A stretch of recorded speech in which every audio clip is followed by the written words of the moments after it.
Selamat petang, salam sejahtera. Isu yang paling hangat dalam politik Malaysia sekarang melibatkan Presiden UMNO yaitu Zahid Hamidi. Belum pun sampai seminggu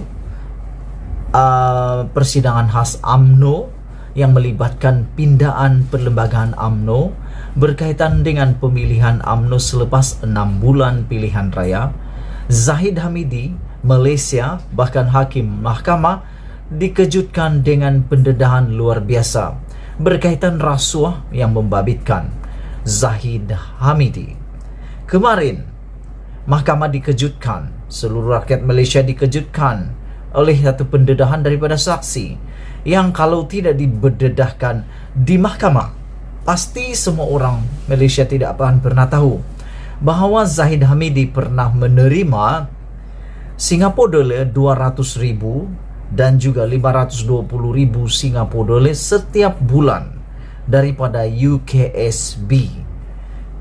Ini semua gara-gara pengakuan daripada bekas pengarah Ultra Kirana Sdn Bhd yang mengesahkan di Mahkamah Tinggi di Shah Alam hari ini, menyatakan bahawa mereka telah syarikatnya menghantar wang tunai setiap bulan dalam bentuk Singapura dolar kepada bekas timbalan Perdana Menteri iaitu Zahid Hamidi bermula daripada tahun 2014 hingga 2018 berhubung kontrak sistem visa luar negara.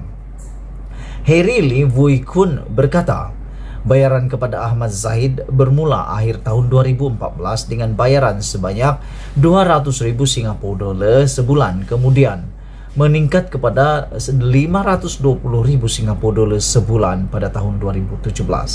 Sebelum kita teruskan pendedahan terkini di mahkamah hari ini, jangan lupa anda berikan komen anda berkaitan dengan kes rasuah yang membabitkan Zahid Hamidi ini. Adakah anda rasa memang benar apa yang didedahkan oleh saksi pendakwaan ini?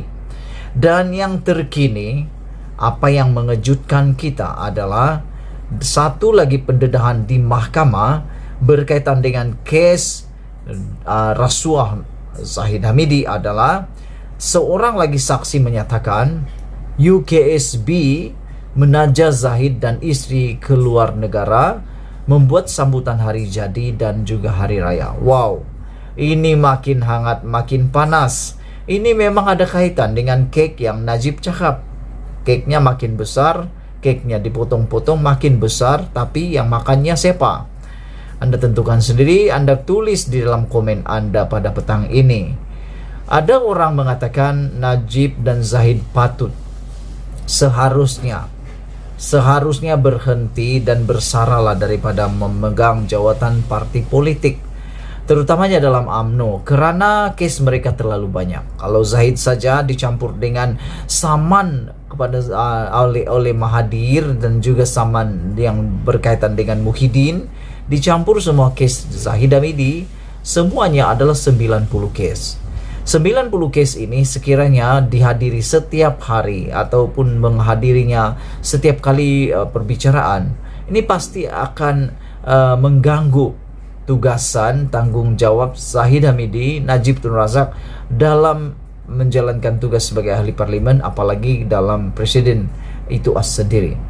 Jadi saya setuju kalau buat masa ini Zahid dan Najib, kalaupun tidak bersara, mereka harus meletakkan jawatan ataupun digantung jawatan sementara waktu, sehinggalah kes yang membabitkan mereka berdua ini diselesaikan dan selesai di mahkamah. Mahkamah Tinggi hari ini diberitahu oleh UKSB bahawa syarikat tersebut telah menajah bekas timbalan Perdana Menteri Ahmad Zahid Hamidi melancong ke luar negara, sambutan ulang tahun istrinya dan hari raya. Wow, ini mewah, memang sangat mewah. Dapat pelancongan, ditajak, dapat sambutan ulang tahun untuk istri pula dan hari raya pula. Bekas pengarah UKSB Harry Lee Wui Kun berkata penajaan itu merupakan keutamaan sumbangan bulanan daripada syarikat tersebut dari tahun 2014 hingga 2018. Frasa sumbangan ini amat subjektif.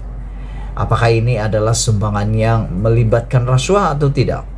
Terdapat juga beberapa bulan kami tidak buat bayaran, tetapi kami telah menggandakan bayaran pada bulan berikutnya untuk menampung bulan yang kami terlepas, kata bekas pengarah tersebut.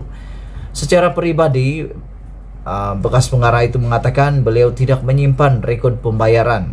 Namun dia tahu David Tan, yaitu pengurus pentadbiran UKSB dari tahun 2012 hingga 2018, telah menyimpan ledger mengenai bayaran bulanan itu yang ditunjukkan kepada saya dari semasa ke semasa, katanya, ketika membaca pernyataan saksi dalam pemeriksaan utama oleh Timbalan Pendakwa Raya Abdul Malik Ayub.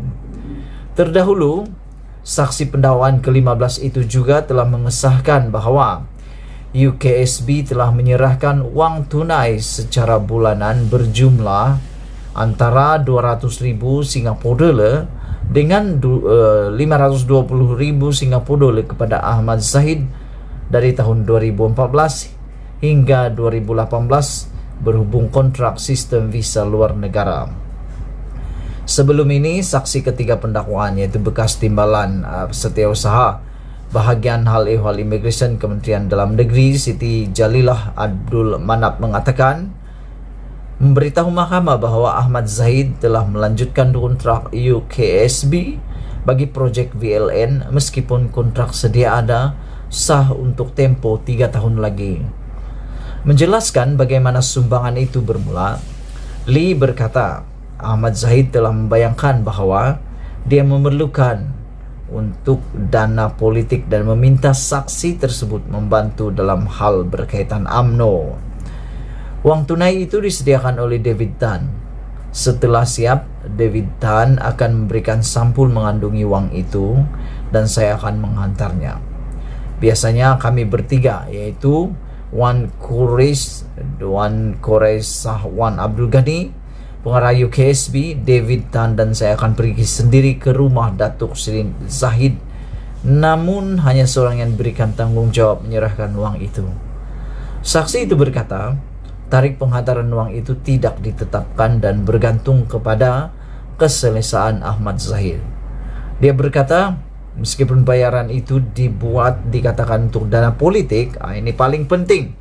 Sebelum kau tinggalkan komen anda, sebelum kau skip, jangan skip video ini kerana ada banyak perkara penting, isu penting yang anda boleh berikan komen dan berikan ulasan anda. Dia juga berkata sebelum ini bahawa pembayaran itu dikatakan untuk dana politik. UKSB tidak pernah memasukkannya ke dalam akaun UMNO atau diberikan resit atau perakuan bagi pembayaran tersebut. Lee juga berkata, UKSB tidak akan memberikan wang itu kepada Ahmad Zahid jika dia tidak memintanya.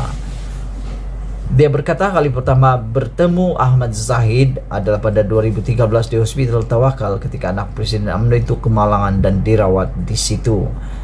Ahmad Zahid berdepan 33 pertuduhan menerima rasuah berjumlah Singapura dolar 13.56 juta daripada UKSB ketika menjadi Menteri Dalam Negeri untuk melanjutkan kontrak syarikat itu sebagai pengendali perkhidmatan pusat sehenti di China dan membolehkan sistem VLN serta mengekalkan perjanjian kontrak bagi membekalkan sistem bersepadu VLN kepada syarikat sama oleh KDN. Bagi 7 lagi pertuduhan, Ahmad Zahid didakwa meminta 1.150 juta Singapura dolar, RM 3 juta, Euro 15,000 dan US 15,000 daripada syarikat sama yang mempunyai kaitan dengan tugas rasminya. Dia didakwa melakukan semua kesalahan itu di Seri Satria Presiden 16 Petaling Putrajaya serta County Head Kajang antara Oktober 2014 hingga 2018. Perbicaraan hari ini diteruskan. Sekian isu hangat petang ini. Jangan lupa tinggalkan komen anda, tekan butang subscribe untuk dapatkan isu-isu terkini daripada channel ini. Kita jumpa lagi. Bye bye.